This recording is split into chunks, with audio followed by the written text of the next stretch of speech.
Hello buddies, welcome back to our channel.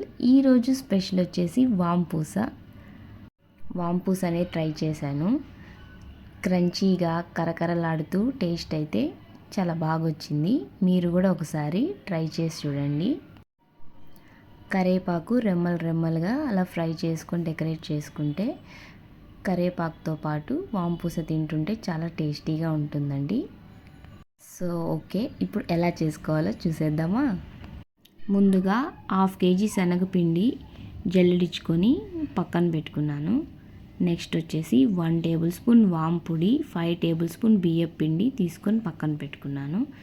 తర్వాత వాంపొడి దీంట్లో చేసుకుంటున్నానండి. నేను ఇలా రౌండ్గా తిప్పేదనమాట. ఇంకొకటి ప్రెస్సింగ్ కూడా ఉంటుంది, నేను ఇది యూజ్ చేస్తున్నాను. ఇంకా ఈ చిల్లులు వచ్చేసి సన్నది తీసుకున్నాను వాంపూస కోసం.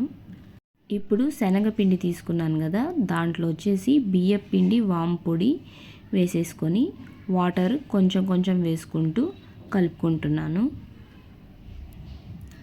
నెక్స్ట్ వచ్చేసి 2.5 స్పూన్ సాల్ట్ అనేసి వేసుకుంటున్నాను. మీరు టేస్ట్ చూసుకోండి, చాలకపోతే ఇంకొంచెం యాడ్ చేసుకోండి. నెక్స్ట్ వచ్చేసి దీంట్లో నేను 1 కప్ ఆయిల్ వేసుకుంటున్నాను. అది నార్మల్ ఆయిల్ కాదండి, హీట్ చేసుకున్న ఆయిల్. వేడి చేసుకొని ఆయిల్ కానీ వేసినట్టయితే పిండి అనేది చాలా మృదువుగా వస్తుంది. తర్వాత వాటర్ కూడా వేసుకుంటూ కలుపుకుంటున్నాను. పిండి అనేది కొంచెం జారుగా ఉండాలి, లేకపోతే వాంపూస మీరు ప్రెస్ చేయడానికి కూడా ఇబ్బందిగా ఉంటుంది. గట్టిగా అయితే అసలు ఉండకూడదండి. వాటర్ వేసుకోండి, ఆయిల్ కూడా వేసుకోండి. అలా వేసుకున్న తర్వాత ఇలా మెత్తగా కలిపి పెట్టుకోండి. జారుగా ఉండాలి కొంచెం. ఇప్పుడు ఎక్కువ పిండి తీసుకొని రౌండ్స్గా చేసుకొని దీంట్లో పెట్టేసుకుంటున్నాను. నెక్స్ట్ క్యాప్ వేసేసుకొని ఇంకా వాంపూస్ కోసం రెడీ చేసుకున్నాను.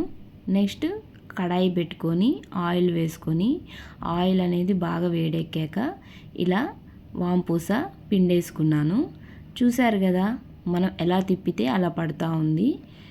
అందుకే నేను జారుగా పిండి అనేది కలుపుకోమని చెప్పాను, గట్టిగా కాకుండా.